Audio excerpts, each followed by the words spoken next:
দর্শক, রিফাত নামের একটি ছেলে গোসল করতে এসে পানির ভিতর তলিয়ে গেছে। এই ঘটনা ঘটছে 12:30টায়, কিন্তু উদ্ধার করার জন্য, তার লাশ উদ্ধার করার জন্য ডুবুরি আসছে নৌবাহিনী, তারপর আপনার বিভিন্ন এই ফায়ার সার্ভিসের লোকজন বহু চেষ্টা চালাচ্ছে, কিন্তু এখন কিন্তু লাশ উদ্ধার করতে পারেনি। এই ঘটনাটা ঘটছে রূপসা নদীর এপার, রূপসা খেয়াঘাটের অপার পারে, রূপসা খেয়াঘাট খুলনা। ডুবুরির যা চেষ্টা চালিয়ে যাচ্ছে, কিন্তু এখন পর্যন্ত কোনো সুরা করতে পারেনি। ডান প্রান্ত দিয়ে চেষ্টা চালানো হচ্ছে। বাইরের থেকে ডুবুরির দল নিয়ে আসছে, এখানে আছে। তাছাড়াও যারা প্রফেশনাল ডুবুরি,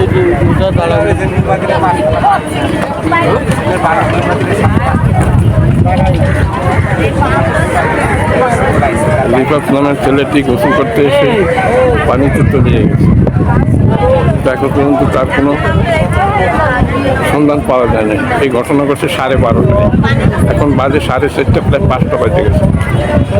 এখন পর্যন্ত তার লাশ পাওয়া যায় না।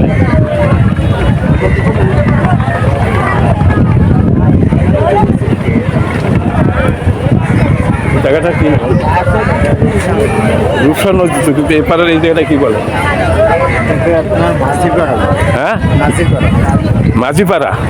আচ্ছা, মাঝিপাড়া মানে চর রূপসা। আচ্ছা, এই ছেলেটা কখন পড়িছে, ডুবিছে কখন? 2টার দিকে। কেউ বলতেছে 12:30টায়, কেউ 1টায়, বিভিন্ন রকম তথ্য পাওয়া গেছে। হ্যাঁ, 2টার মনে হয় 2:10 ভাই, এরকম টাইম। তখন বাটা ছিল না, বাটি মানে কেবল জোয়ারে মানে হালকা, মানে ডুমুরি যাকে বলে ওই সময়। হ্যাঁ, আচ্ছা, একটু ভালো করে করেন।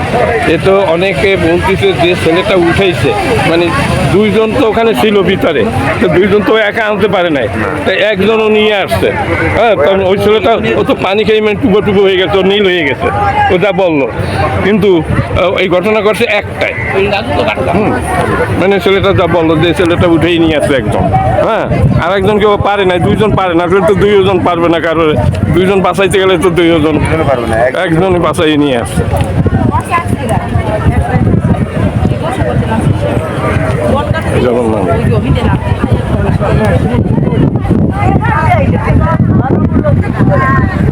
আচ্ছা, ওরা আসে কোথা থেকে? আসে নাকি সোনাডাঙ্গা থেকে?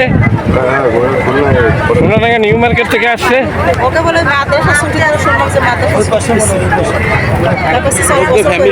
ফ্যামিলির ওখানে গেছিলাম, মানে কোনো ভিডিও করতে চায় না। মানে ওনাদের অভিভাবক যাদের দেখলাম তা তো সোনাডাঙ্গার না।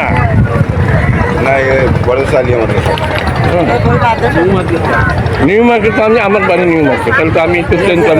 অভিভাবক 2জন যে তাদের তো চিনতাম। হ্যাঁ, কারণ তাদের ওখানে গেছে, ওরা ভিডিও করতে দেয় না। না, এ তো বড় বড় শোকের সময় মানুষ ভিডিও করে না। এখানে তো বড় ধরনের কোনো সাংবাদিক আসে না, আসে আমার মতো ছোটোখাটো একজন ইউটিউবার।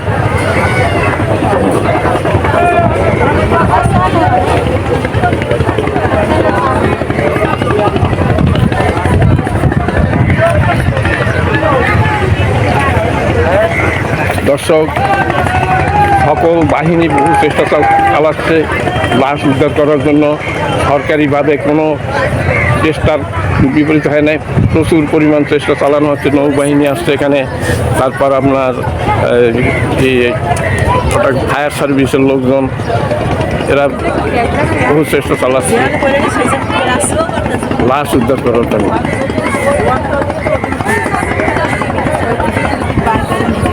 আচ্ছা, এখানে প্রতি বছর এরকম ঘটনা 2-1টা ঘটে, তাই না? মাঝে মধ্যে ঘটে, তারপরও মানুষের শিক্ষা হয় না। হ্যাঁ, যে এই জায়গাটা নাকি একটা খারাপ জায়গা, যে কোনো রকম একটু ভিতরে গেলে ওখানে এমন ঘুরলে ওখান থেকে আর উঠে আসতে পারে না।